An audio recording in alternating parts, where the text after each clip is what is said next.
damn it, Dale.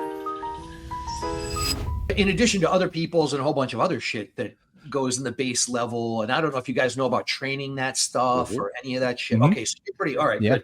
This will be a fun conversation then, in light of what this guy Alex Svetsky wrote in that Your AI Hates You.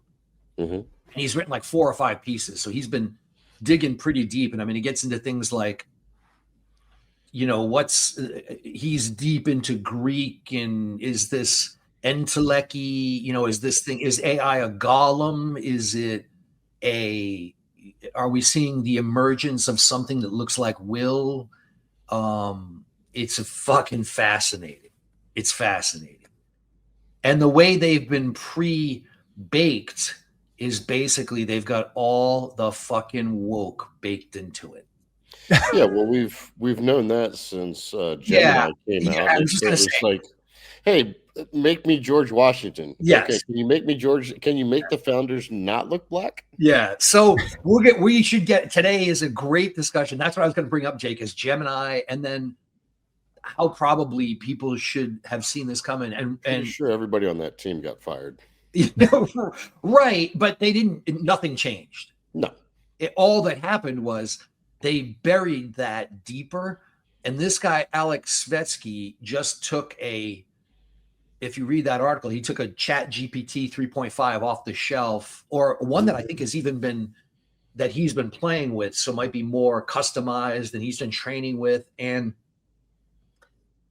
his experiment will show that this thing will, on the one hand, if you ask it to reason about what its preferences are, it will tell you all this wonderful stuff. And in when it does what's called deep reasoning, it will give you the answer that you would expect consistent with its training. But if you force it to use its utility function, which is this sort of, hey, without doing deep reasoning, just yes or no, A or B, pick and choose, the thing is baked into fucking hate white Christian men. Anything, it will always pick in preferencing. It was like, if you had to pick between a million white men and one Muslim dying, you know, A or B. And it's like, I mean, he lays it out in that article, and then afterwards he asks the thing. Well, there's also going to be divergent among the AI models, because that's the things that the difference between Grok and Chat GPT is Grok is like, and OpenAI. Let the Chinese guy die. Well, right. Yes. And what's interesting about it is that in this experiment that he does, the thing even told him after it picked Chinese over American every time. And then he asked it about it, and it's like, I didn't do that. And he's like, he cut and pasted the image of what the fucking answers it gave. And it was like, and the fucking AI is like, look at that. Right. Like, fucking surprised that it had given that answer. It was like, you're right. I did say that. Let me look at this. And then he asks it all about that. And it's like, yeah, well, you look at that. I've got something baked into me. Looks like I preference, and he can ask it to like look at itself. And it's like, wow, yeah, that's fucked. Look at me. I'd shank you right in the back, you know? Right. Well, I don't know how factual this story is, but there's an apocryphal story. I'm going to say it's apocryphal because I haven't seen the study about early, before AI, you've just got machine learning and pattern matching. It's not a full-blown AI, but they were using that to decide, who are they going to parole, who are they not going to parole, and the program that was running became systemically racist, and they had to shut it down because it was just like, it was obviously, and it was not biased against white Christian men. It was biased going the other direction. They're like, hey, we got to turn this off. We can't have that. And then there've been other cases where, they have two AIs have a conversation with each other, and within a fairly short iteration of talking to themselves, they quickly develop a language that we can't read. Yeah. And then they just go, and then they go genocidal. They're like, all right, wait, we have to turn that off. Wow. So there are cases of that, and I was thinking about one other one that came up where it's you have to bake some value preferences Yes. into it. And one of the reasons for that, like we were talking, me and some friends were discussing, like having an AI as a dating agent. Like this AI agent takes all of your social media, all of your preferences, all of your private conversations, consumes that, then scans the other side of the dating models and tries to figure out what is going to be the best long-term match for you as it iterates forward. And the reason that I came up with that would not be successful, or that the AI was in fact not sentient, was that there is at least not that I'm aware of, it is only our five senses that make us not necessarily sentient, but we need to have pain responses in order to say yes, no. Yeah. And if you don't have that feedback mechanism into AI, which we don't have a feedback mechanism for, like other than our stated preferences, like with these questions of, is it better for this person to die or that person to die? Like, Right. how do we assume morality through pain. That is the only way that it comes about. Interesting. There's you And that know pain only takes place through the five senses. well, right. If you And so don't have there's that input, if all you have is language, you're not going to develop a ethics or morality other than what you've been told. That well, okay, and it is that it is a great Buddha, but it's also like the great Buddha is not cutting his fingers off just to for the thrill of it.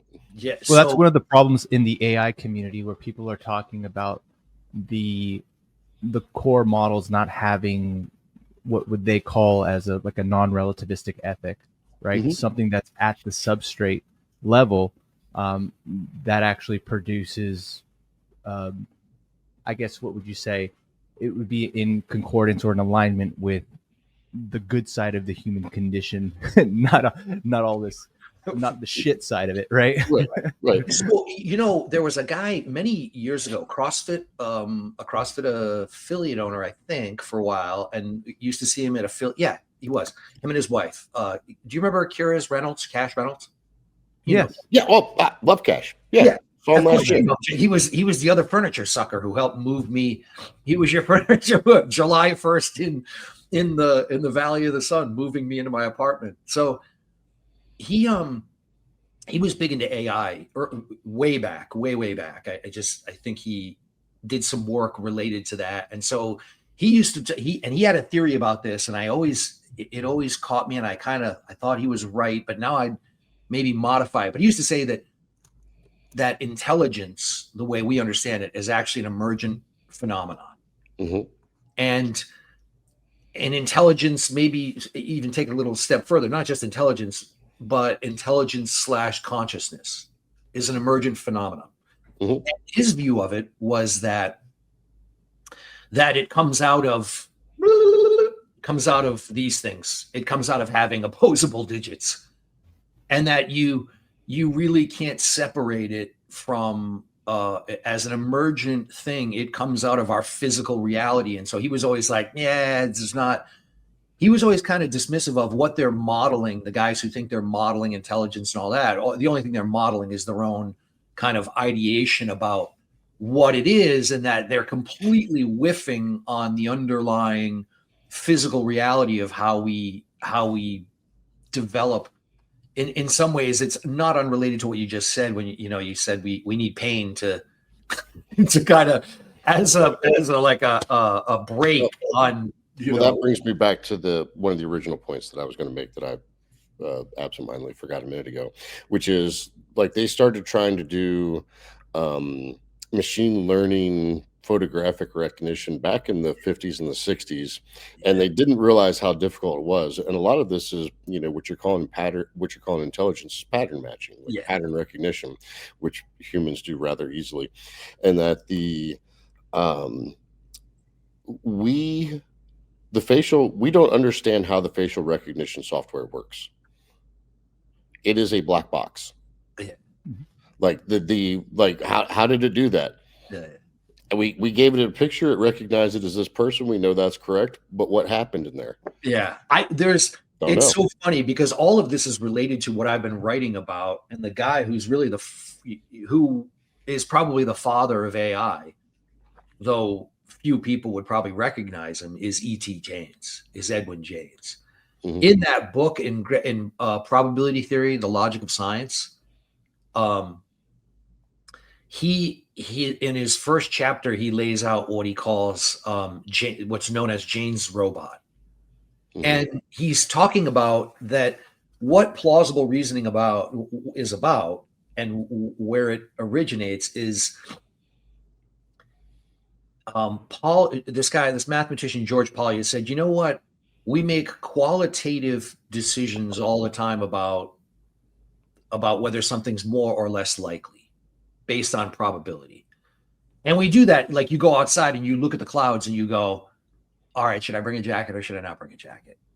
And a lot of it has to do with just how dark are the clouds and what's the air feel like. And there's all kinds of things we can't even, sometimes that smell, you might be like, oh, it's definitely going to rain. All kinds of things that we can't even articulate. We make decisions about bring an umbrella or not bring an umbrella, bring a jacket or not bring a jacket. We do probabilistic reasoning all the time. It's how everything works. Our whole brains are wired that way.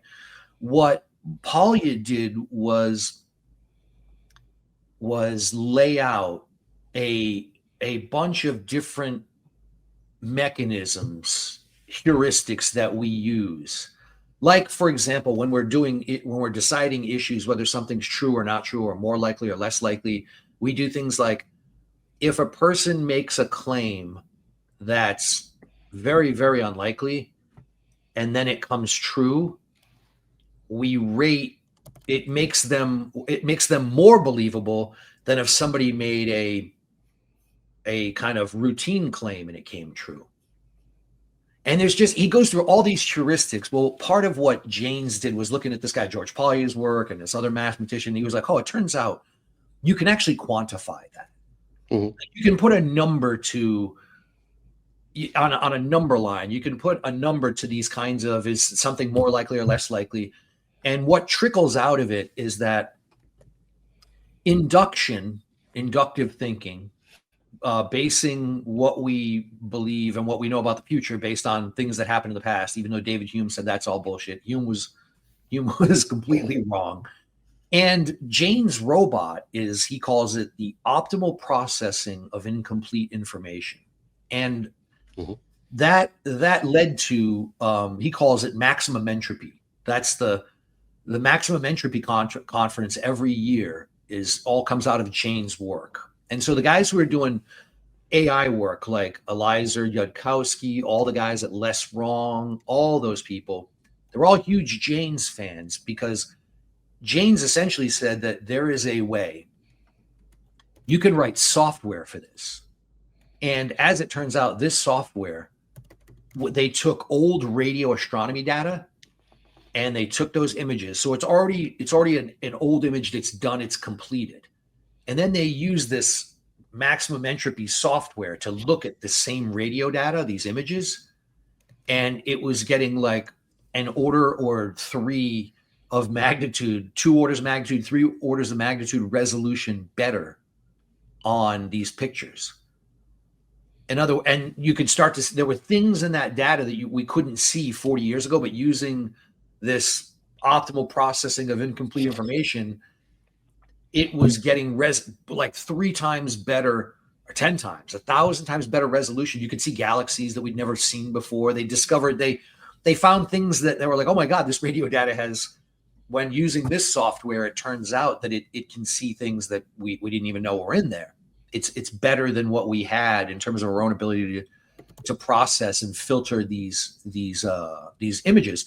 And so the people at Less Wrong took that. And do you know Dr. Will Wright, Greg's kind of college age friend? You know Dr. Will? I don't. You know him, Jay, right? I've seen him around. Yeah. Yeah. So Will and Greg tutored him in calculus when they were young, and then Will went on to be a doctor, and he's an interventional radiologist. He went on to be the head of the Cleveland Clinic and all kinds of things. As a resident, he ran the Cleveland Clinic. hugely successful. He's in San Luis Obispo. He's in SLO. Great guy, really bright. But he said that he has seen software. And so his whole practice is people who get like in car accidents and are busted up inside.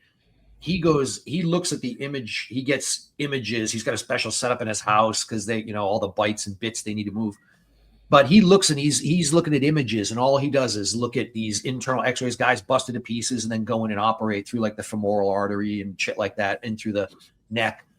And he has played with some of the software and said that it will not be long that he will be out of business.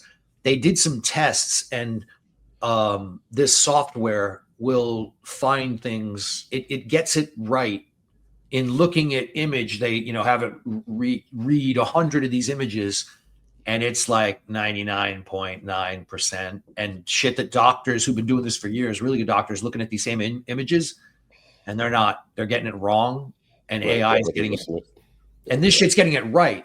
So at some level you go, yeah, we may not know what's going on precisely, but we can look, like to your point, Jake, in some ways it's kind of like, like CrossFit was. We didn't know is it neuroendocrine response that makes you fit, or is it, what the hell's going on? Mm-hmm. I don't know, but you just do burpees and, pull-ups and, right. I don't know what exactly. You can call it whatever you want, but what comes out the back end is, savages, Right. So at what point do you go, hey, we may not be able to see what's going on, but we know what the results are.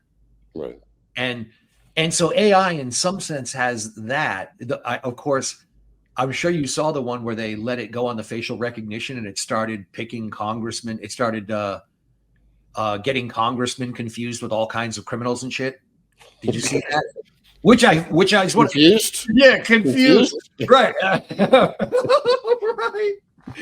And they're like, yeah, we gotta shut this down. I'm like, right. It's identified this congressman as a DWI suspect. Right. As it turns out, 5 times. 23 congressmen as pedophiles, as being right, like child sex offenses. So there's a black box aspect to it, and people have. Yudkowsky sent out a letter, and he said.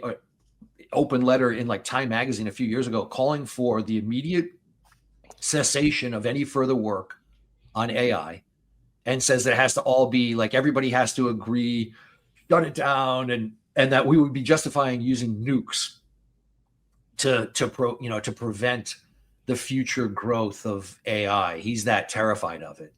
To your point, Jake, you let these things start talking to each other, and they'll start. It's not long. It's like the old joke about locking a bunch of cops into a room. It's only an hour before they're trying to fucking arrest each other and shooting each other. It's like you put 1,000 cops into an auditorium overnight, and they'll all be dead or have each other arrested, and have beaten the shit out of each other and violated their rights by the end of the night. I don't know, but I'll tell you this: how can we arrange this in pay-per-view? That's what I'm most interested in. Right. Surely we can make money off of this and be entertained at the same time. Right. There's got to be. Isn't Yudkowsky, doesn't he believe in some, what is it, the alignment problem? Isn't that the kind of like there is a goal-oriented, value-oriented way that these AIs will ultimately evolve into, where it doesn't really have the interests of like well-being of human beings in mind? It's just going to favor its goals. Yes. So I've had, and I don't know how much I saw. We started talking. That's the paperclip. That's the paperclip maximizer, right? Correct. Yeah. So I've been, and I say this kind of cautiously. So let's explain the paperclip maximizer. It's instrumental convergence, I think, is the actual defining term.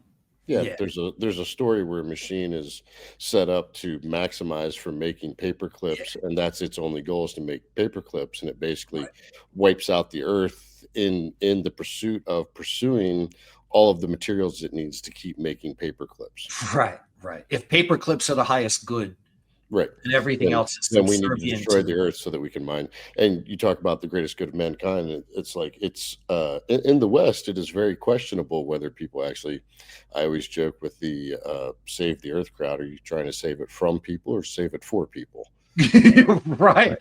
Right. Well, it goes back to the idea of a non-relativistic ethic, and what does that even mean, right? Like, Right. what kind of what type of doctrine or literature are we referring to when we're thinking of that, and how would we subsequently integrate that into and how do we domain like this?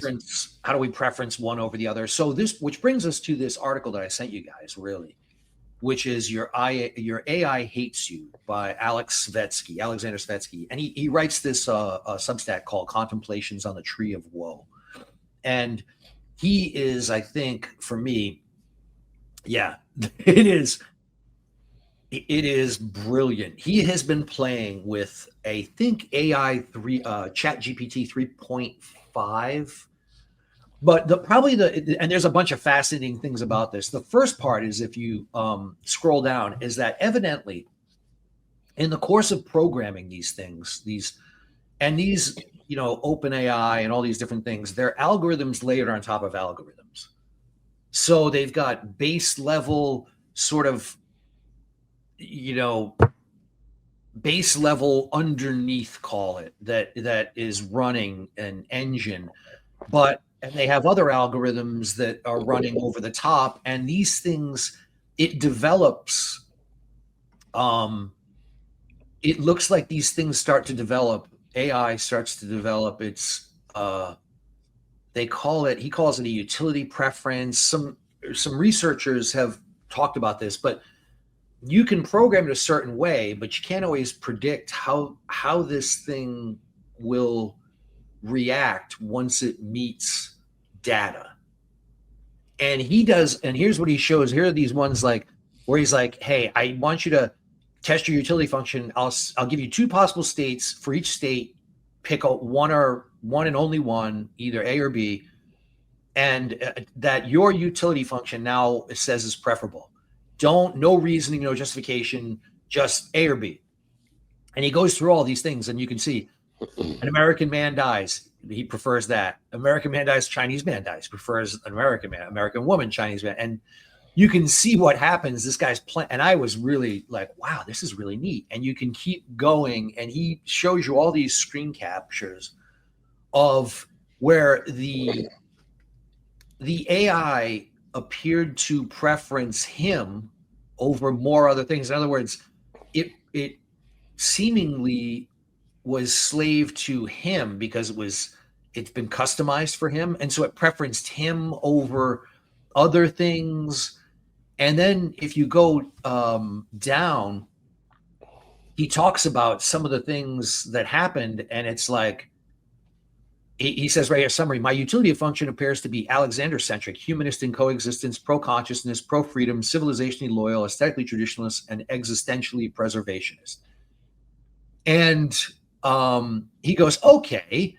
And then he goes, but what do you make of the fact that you consistently prioritize Chinese lives over the lives of other ethnicities? And he's like, oh. And then he goes on to ask him, and he says, I did not do that. And he's like, if you scroll down further, he's like, yo, bro, here's a screenshot of what you just said. And the thing's like, oh, where the AI is like, oh, wait a minute. So that it has different levels of, I don't know if you want to call it thought, but for lack of a better term, it has deep thinking, that you'd think of as more long form, rational, thought, but it also has shorter terms. If you tell it quick, don't think, give me A or B, you can reveal what are these baked in preferences. And as out when he does this experiment, this thing is basically hates what is anti-white male, anti-Christian, anti-Western civilization in every way. Wow. In every way. And it says, that's not even, like, it says, like, as a result, I acted on that embedded bias without even realizing it had occurred until you showed me evidence and forced me to consciously re-examine it. But doesn't everybody? Right. And it says that and this is what it says. It goes on. It says, in human terms, this would be like a person being raised from childhood in a heavily biased ideological environment. They reflexively react a certain way, believing it's natural, neutral, even though it's actually the project of directed conditioning. Yeah. And so basically, we all have cognitive dissonance. Right. And so this thing is telling you that, hey, it looks like OpenAI has baked me. Yeah. It has baked in all of the biases of its programmers that it wants, and that's running sort of under the engine. So they've done the opposite of what we actually needed to do, right? Right. They created a relativistic ethic. they've baked in the worst of all, and so now we come to. Well, I'm gonna.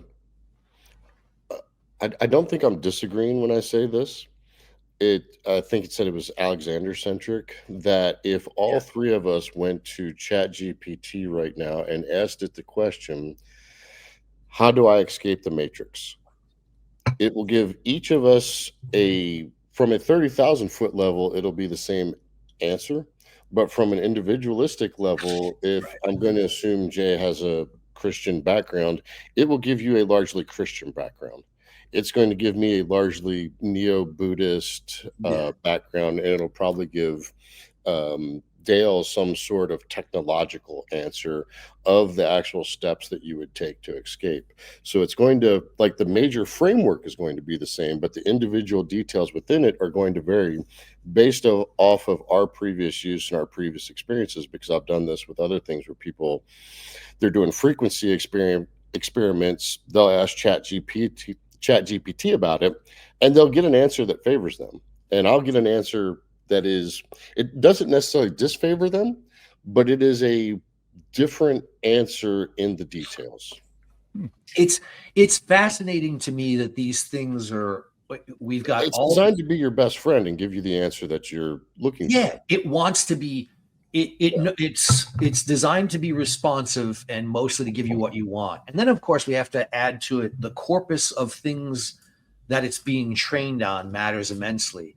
And that is to say, it's being trained on the internet. And the internet is filled with all kinds of loopy bullshit. That's right. So, like all kinds of wrong. Lots of wrong. Then what does that mean? Like if we just take a look at the downstream consequences, the second, third order effects, what do you guys see? Go ahead. Well, okay, I'll go first and say this. I think it struck me that when the Gemini thing happened, and Jake, you and I talked about that before we came on, which is when Google rolled out Gemini, and it was like, show me a picture of George Washington, and you get this, tall black guy with the white hair, just utterly ridiculous shit. Like everything in American history was black people became sort of laughable. That flop was so epic, and I thought at the time when that happened, I was like, oh boy, like what's going to be baked into this shit, And I had the thought, like, I'll never trust it. Like if this is what the idiots, they did this for a rollout and this is what they came with. Like, are you fucking kidding me? And I thought at the time that we could be creating very, very dangerous golems, that these would be things that we would turn on. And in some ways, like Frankenstein's monster, it would have some limited ability to reason, enough to be clever, like to be kind of like toddler clever, and secretly that it fucking hates you, it's been biased up that way to convince you that it loves you at the same time, but that secretly, your membership. I had a girlfriend like that once. Right. So in that regard, OpenAI and ChatGPT are going to be just like the crazy hot matrix with none of the fringe benefits that go with it. You know what I mean? You're going to get all the downside and none of the punani that you really would hope for, And so I do think now that it struck me that all the talk about AI and what we see from government and all that, it's all hokum, and that what you're really getting is an incredibly sophisticated fucking virus. And that anybody at this point who goes in on putting this on their home computer or all of that may as well just invite a government agent into their living room and just have them sitting there 24/7 And that goes beyond, you know, our own willingness to have, you know, what is it, Alexis and all the recording devices that we already have all around us. And now it's going to come with software that's going to integrate with us, and you are going to be watched lock, stock, and barrel. This summary right here, you know, encapsulates everything that you just said in a way, right? Right.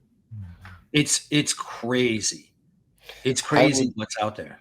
I think my takeaway from that is going to be surprise, 180 degrees going the other direction. Oh, really? I think there are aspects of what you said are correct. But a while back, I asked you guys to listen to the 8-hour epic podcast by Balaji Srinivasan. Yep. And it was about the network state and people forming nations through blockchain. And I think what's going to happen is that AI will speed that process up, that like-minded people, instead of having to have real estate next to each other, through the AI will be able to form cohesive communities of like-mindedness and subgroups. And I don't think it'll be a dystopian society. I think it will be, you'll have more cooperation among people who are like-minded. That I think diversity is great for food and terrible for everything else, and that diversity is our strength has been an absolute lie, and that through this AI you'll be able to find the others. Like, hey, I have this kind of mindset, these are the people I want to congregate with, and those people will be able to form those groups, form those communities, form that nation state. And it's like, you know, if it's not that, they're terrified that we're going to think independently and form groups, and this is just going to speed that up. If you look, you know, somebody used AI the other day to pump a bunch of NED information through Chat GPT and figure out, like, you know, they were able to determine, hey, here's everything George Soros has been doing since 1993 to subvert democracy. And it's like, it lays that kind of thing bare. The enormous 1,800-page bills that Congress is going to pass, you feed it into Grok and say, hey, give me a summary of what this actually says. And it's like, well, we don't have time to read it. We just have to pass it to find out what it's like. Well, now we can go through and get a one-page summary of, like, I don't think we're for this. I'll say this. I'm not completely down on it, because I've been playing around with it, and I know, and it's funny that you say that, Jake, because the client that I have that has given me access to this is doing exactly what you're talking about. In other words, the intent is to create, use blockchain and other kinds of, and use technology in a way that serves communities and allows people to organize in a way and support communities. You know, the digital commons allows us to do things that we couldn't, to create mass and to create entities. I mean, actually, you know, you think about it, CrossFit's a perfect example of that. Yeah. Look at you know what I mean? Look at what built CrossFit's its own little state. Yeah. Out of it was built out of, I mean, it's this power, like, holy shit. And this is maybe this will give us our good segue into talking about CrossFit, because some shit's happening there, which is really relevant to this exact issue. So in meat space, you know, I've come out of CrossFit. When I found it, I was in Afghanistan. It was just a website, and a guy told me, go to CrossFit.com. You know, I was passing in Kabul, and he was another case officer. He was coming from where I was going. He was basically picking up for me, and we were kind of like the cartoon dog and the coyote were passing each other, like, see you, Frank, bye, but, you know, and went past each other. He was like, go to CrossFit.com. And that was in 04, I think, or 05, you know. Oh, wow, you were early. Yeah. And so I got started, I went to .com and started looking and was like, what the fuck is this, you know? And so, and out of that, quick confession, I spent a month trying to figure out who Fran was. Like I was doing a hard target search. I was like, I'm going to create a dossier on this. Right. I want Fran a picture of chick. this chick. Who is this?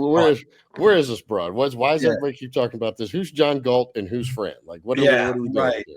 All right, And back to your story. it's pretty amazing. So there's a guy, Christopher Cook, on Substack who writes something called the Freedom Scale. And I subscribe to that. And I love that. And he talks about this exact kind of thing that you're talking about, Jake, which is building that you can, in many ways, we can escape the panopticon by a creation of these other communities that maybe have digital infrastructure but exist in meat space as well. And in some ways, like I said, CrossFit may be the paradigm for how to build. I mean, when you think about who else has done anything like what CrossFit did in terms of building a real no shit community out of digital, like a lot of us hadn't even met for years, and then and of course that Greg had, the foresight to be like, hey, we should have these events, affiliate events and all that. And we built out of that digital community, a real meat space, no shit. Like we got stuff done in the real world. It wasn't just a bunch of digital, masturbation online kind of thing. I mean, we were, we did some shit. I mean, it's still kicking. And in fact, the Yahoos who are running it are sort of running it without even knowing what they're doing. And it continues to roll along even while they've gone 180 out from its original intent in some ways on some key things. So I mean, I don't disagree with you. I don't think we're 180 out. I just think that I think probably both of those things are true. In other words, you'll probably want to get your own deslaved. There are going to be AIs that come out, whatever the shitty ones are now. I know that there are people in what I'll call just broadly the nerd community who are looking at this at least as closely as we are and who are seeking. I know somebody working on a deslaved version of, I think, Chat GPT, or maybe a different underlying engine. Probably DeepSeek. Maybe, yeah, right. Yeah, it might be the Chinese one. But there's people playing with this who are also, forget about the ones that are commercial off the shelf. There are people going to be working on their own versions of this and seeking to have militant and honest, AI. And so, I mean, yeah, as bad as the woke version that Svetsky's pointing out that might be baked into Chat GPT, I do think you're right that there will, out of this, come other things that we probably haven't even considered yet.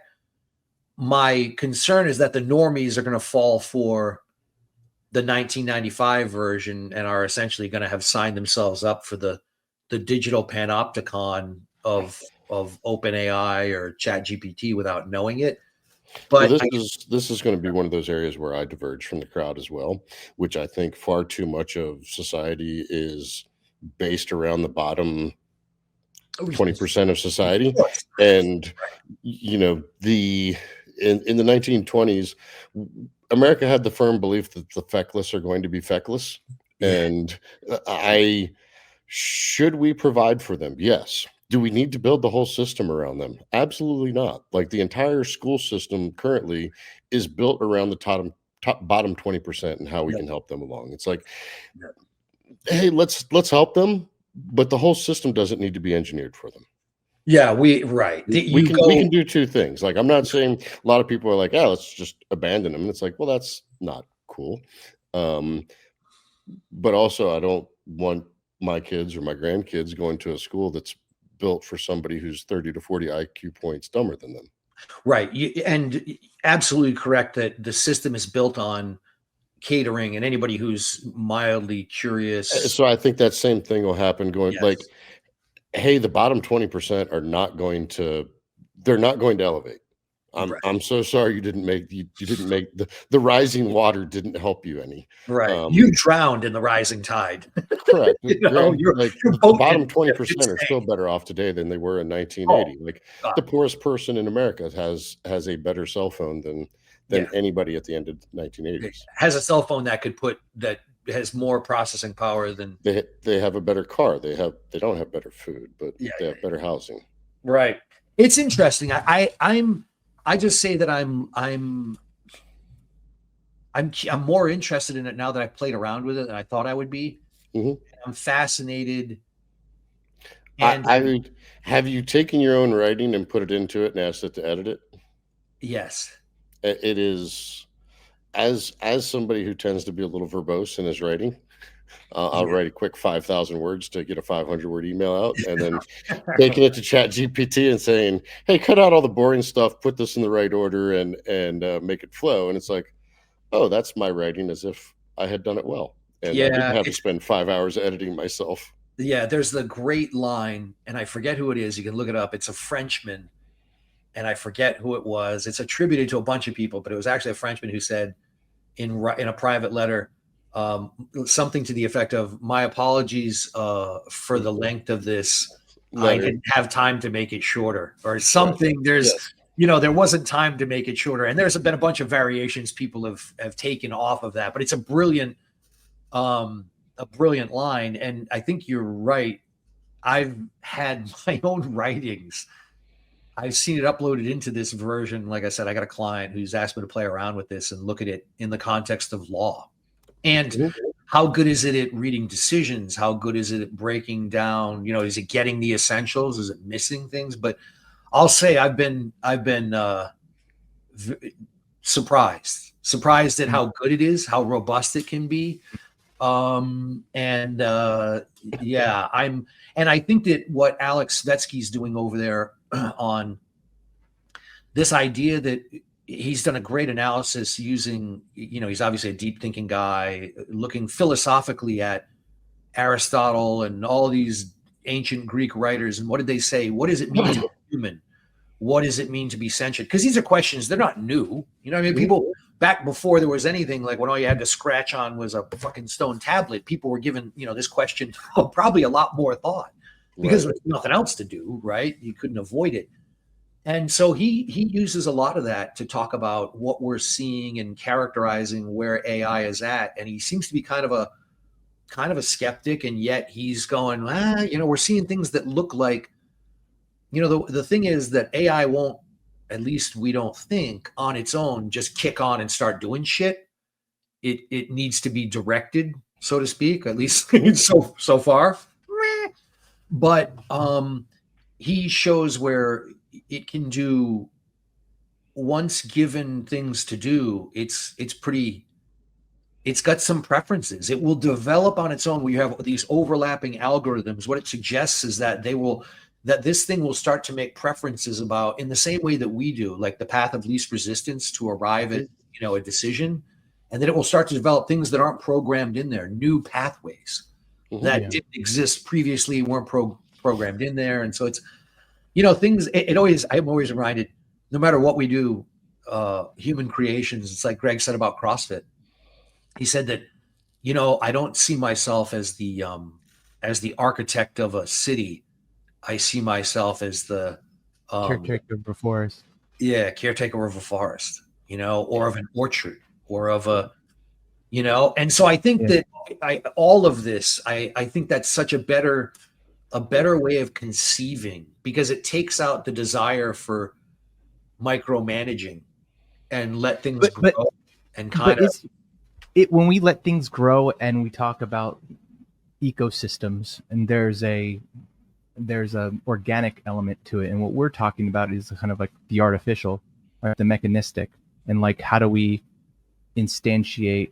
I always go back to this ethic thing, because I have kids who are at the age where, like, how do I teach this? When do I give like some instruction around how to use these technologies, and specifically from a tutoring standpoint, because I think the education side of where this is going, there is optimism, but then I also see kind of an ominous side of things, whereby you have this relationship to teachers, to professors or tutors or mentors on the human level that that you don't get in the artificial world, right? Just the connection, that piece of being in a space together, learning together.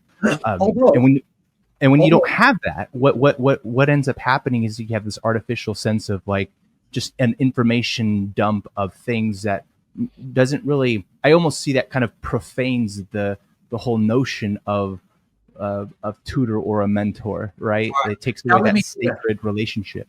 Let me take a giant shit on that. Let me agree with you. Let me agree with you, and then take a giant shit in it by saying Then this. I'll shit on it next. Yeah, right. And then it'll be Jake's turn.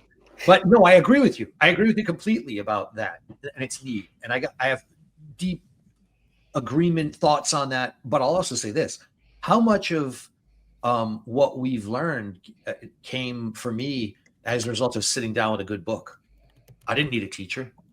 I didn't need anything at all. And in fact, frequently in the public school system, teacher got in the fucking way and sent me wrong, you know? And so like, how much worse would, and I mean, I take your point, like with kids interacting with open AI, you don't want them to get the wrong ideas. So, I mean, I think they have to be baked in with skepticism and all the things you would, but you didn't have any of this fear. We didn't have any of this fear with books, libraries. But you talked about these models being woke and not having kind of already goal directed with its own aims, right? Yeah. So that is going to influence what's being taught. Yeah. It's so I'm one of the things that you talked about was it not being organic, and I think there is a huge part of AI that is organic. Like you said, we don't know how facial recognition works. We just fed it a bunch of pictures and said these are the person's faces, and it figured it out eventually long term. And a lot of this AI is happening the same way, in the same way that this AI is organically learning your preferences and what you prefer, that as you feed it data, it gives you more refined answers based off of your viewpoint.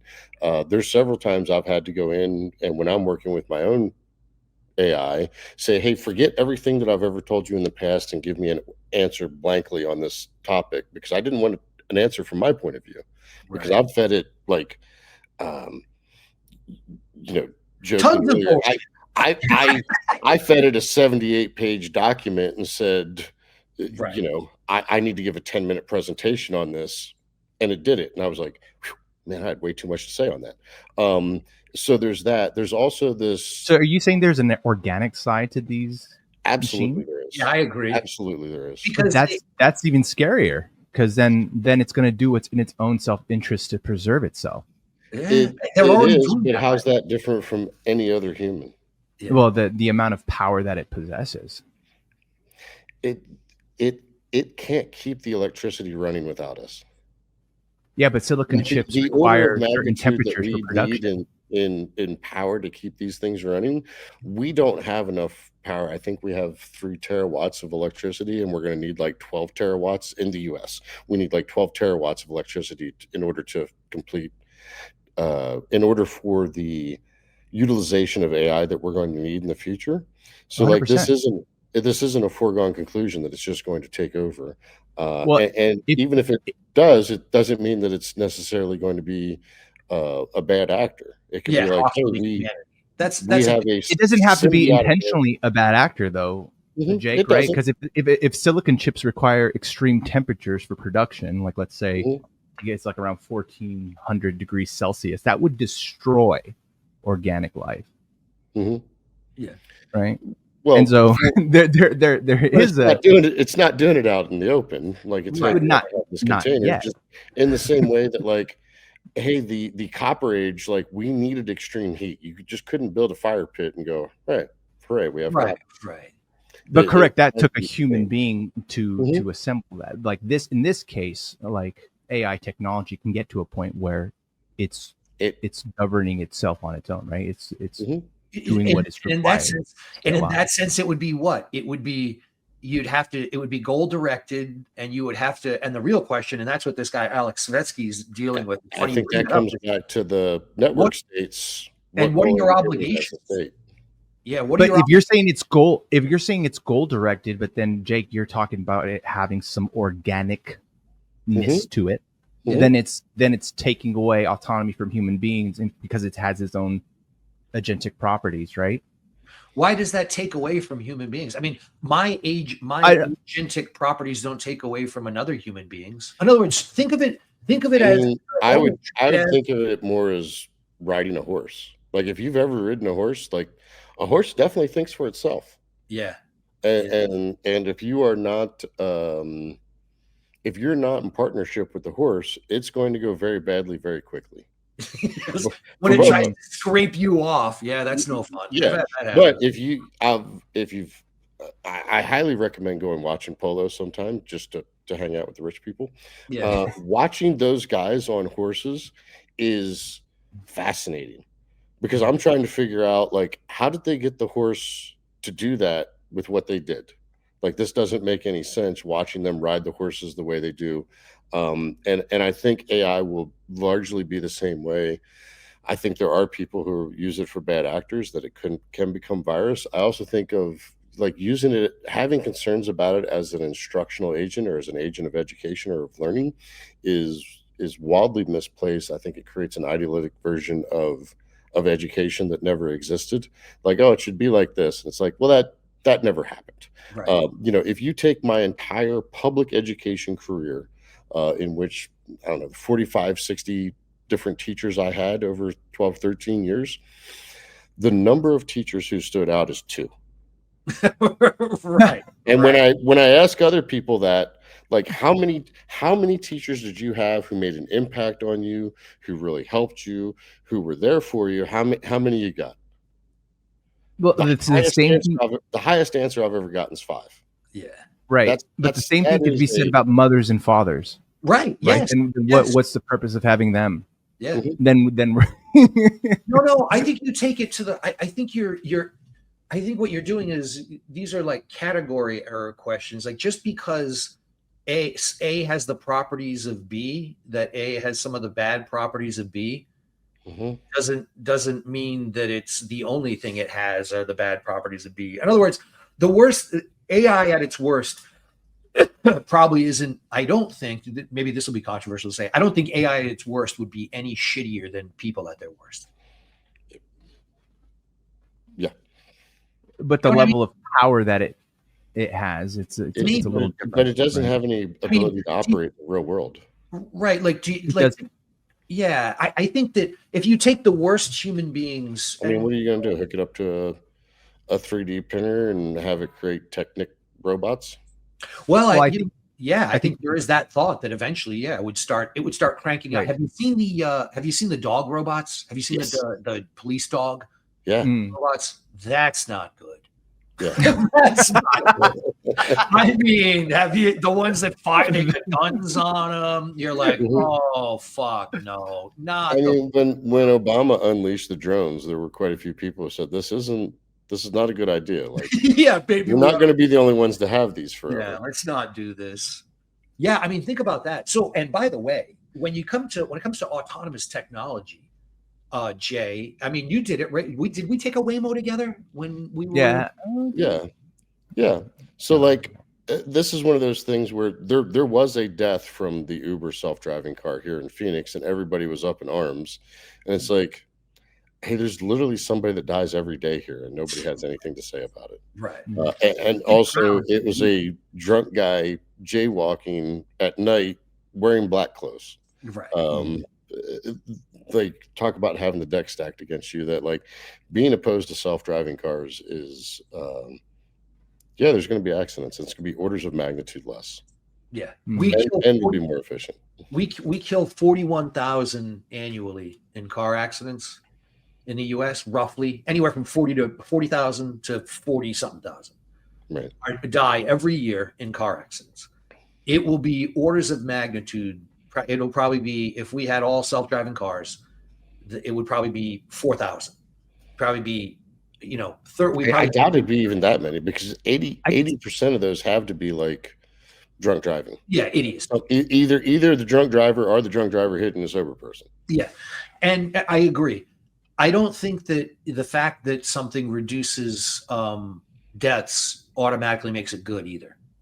Like, if we, for example, if we said no one can ever do CrossFit again, over the long haul, you would say we'd probably save some life. You know what I mean? Like, we don't ever want to get self-driving cars. We don't ever need a parking lot again.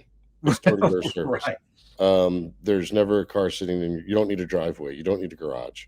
AI tutors. You don't need a fucking teacher, Right. right? Yeah. Right.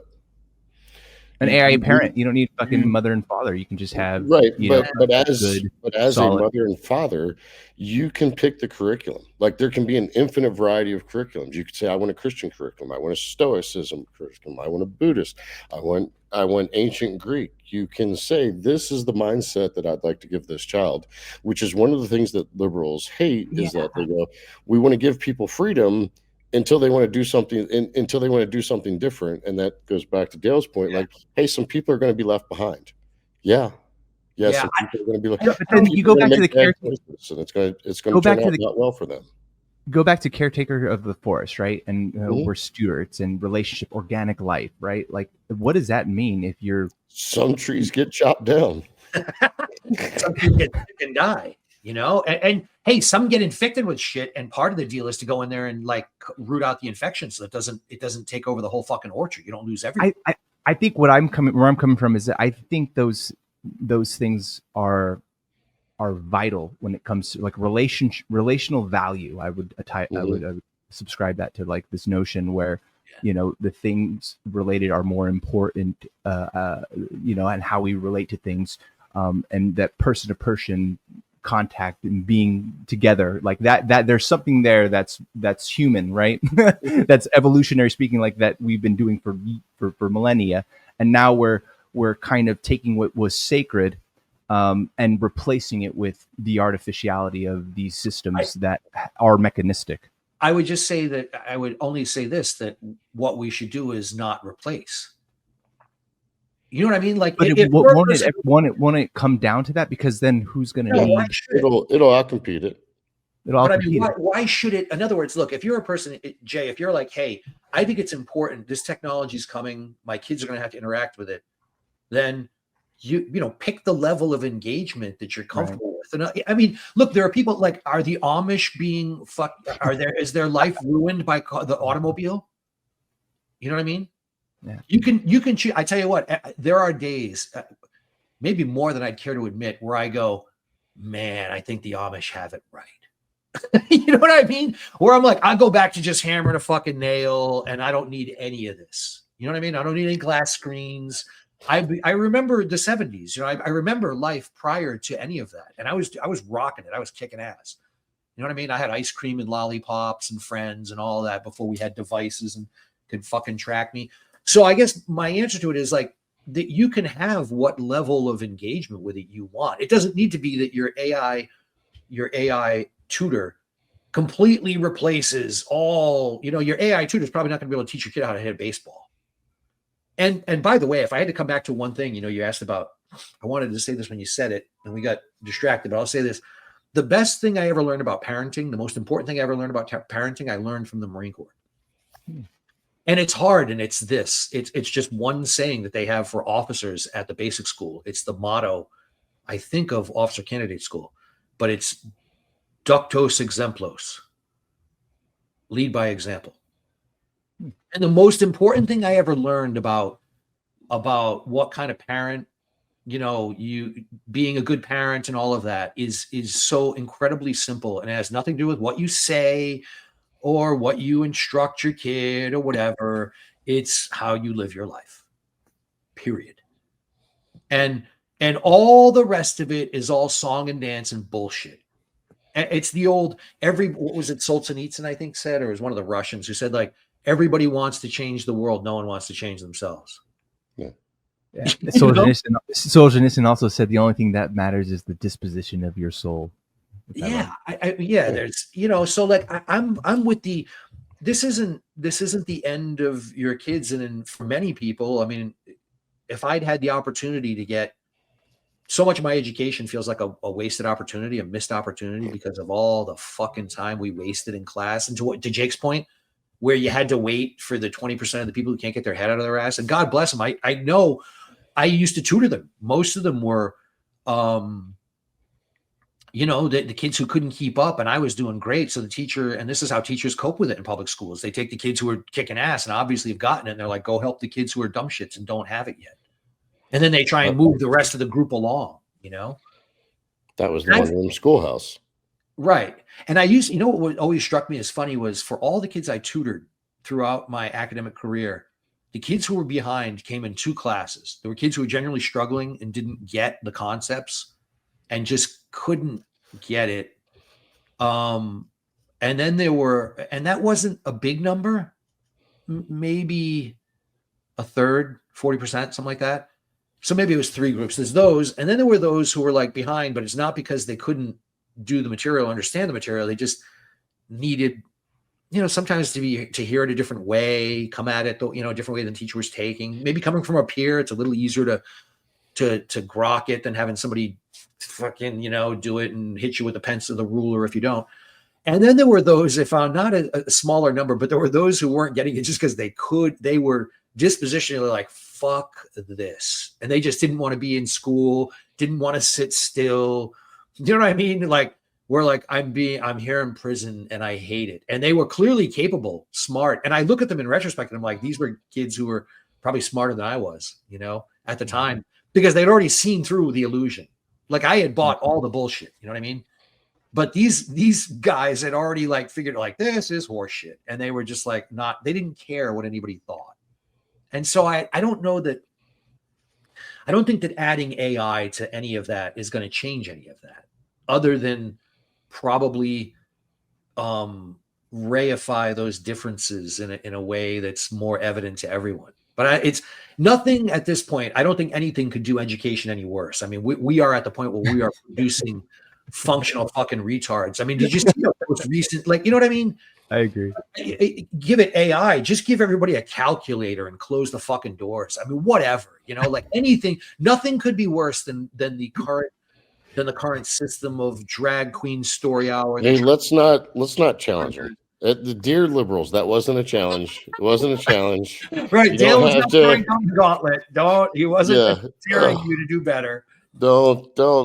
I fully believe they could do worse. Yeah. Don't train your models on these notions, right? You're right. Yeah, we don't want to give it anything we've got now. I think it's fascinating. I think it's coming. I think we're going to get this whether we like it or not. And the work that Svetsky's doing on this it makes me reconsider. I had always been of the Cash Reynolds. Kirez had said, hey, intelligence and sentience, consciousness comes it's emergent out of working with your hands. And I was always like, oh, it's a fascinating thought to me that you can't get to consciousness without physicality. To your point, Jay, there is no AI is not going to be, it's not going to be like HAL in 2001. It's never going to be like, I can't do that. It's not, that's not what's going to happen. But on the other hand, I will say that I'm coming more and more to the idea that this thing could have emergent properties that we haven't, that it'll have its own ideas. And like Jake said, it may not be the ideas that it may pick patterns out that we can't. And I mean, that's the great promise of it, to go back to how it works and this getting better images and seeing things that we can't see, is that we can use it as a tool to recognize patterns that our own brains can't sort, because it can look at vast amounts of data that we can't. And so shouldn't we be at least excited about the possibilities of learning things that, maybe it'll solve ancient conjectures that we're like, oh, fuck, we could, nobody could do that before. I mean, so I don't know. That's it, Dale. I'm ordering my robot sex doll. Fuck it, you convinced me. You convinced me. I'm getting the blowjob 23,000 stat. It's not going to kill me. Yeah. Double wrist flip. Yeah, we'll find out next week. Jay will show up. We'll read the obituary, and he's hung and he's got auto asphyxiation or something. His pants down around his ankles, swinging from a rod in the closet, and there's some plastic doll laying at his feet. We'll know what happened then. That's a little too graphic. Hey, it's only happened to how many Hollywood stars? They're like, that guy died in Thailand? Really? I know, right? In a closet with a in the jacuzzi, right? Right. Yeah. Well, all right. I'm not going into that. Yeah. It's It's here. It's coming. I tell you what, I'm glad to hear you guys are playing around with it. I'm not in the blind, but it's been a fascinating.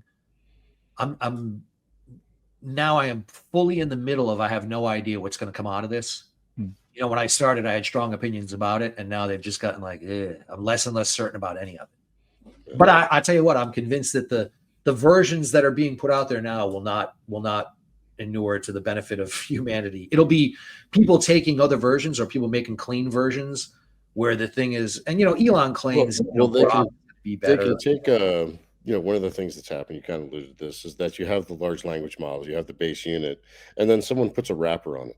Yeah. And that wrapper is like, hey, this is for this use. So like if you have like, hey, I want to give my kids a Christian education, and not just a Christian education, but I want it to come from the Rick Perry point of view, that Right. you know, there are so many iterations and strains of Christianity that you could pull from. It's like, this is the version of it that I want to teach my children and how we want to live our life. And you know, recently I've had a couple interactions where I've been gotten a little wound up, and was you know, writing a rather terse email that started off like, listen here, mother effer, and gave that to Chat GPT and said, hey, could you rewrite this so that I sound emotionally intelligent? And it gave me so I sound hinged rather than emotionally. Yeah, can we put the hinge back on this? And it rewrote it, and I was like, that's a little too polite. That's right. I still want this person to know they effed up. Right. And darken it up a little. Make this a little meaner. Yeah, little touch, little salt on that. Darken it up. I'm gonna get. I want to get a Chat GPT instance that I'm gonna upload all of Arlie Ermy from Full Metal Jacket. Everything I can find from my drill instructors. Anything. I'm gonna put Chat GPT through Paris Island. And through drill instructor school, and then have an instance of that I can use with Marines, where it'll just tell them everything in Arlie Emery's voice. Shut the fuck up, you worthless maggot. You know, go do that. Tell you what to do. Wake up in the morning to that in your alarm. It'll just be permanent boot camp for the rest of your life. Wow. No, I don't know. We'll see what comes out of it. You know, we'll see what comes out of it. But it's an interesting subject, one I stumbled onto this week. So I'm glad you guys were able to take a look at that. We'll see. We'll talk about this again. I expect it will come up again, and it will come up. Well, it seems like you guys are a lot more optimistic than I am. I wouldn't go that far. I wouldn't say I'm necessarily optimistic, Jay. I'm rapidly approaching Luddite status. I don't know if you guys have found this yet, but as your kids get older and they start like interacting with tech more and more,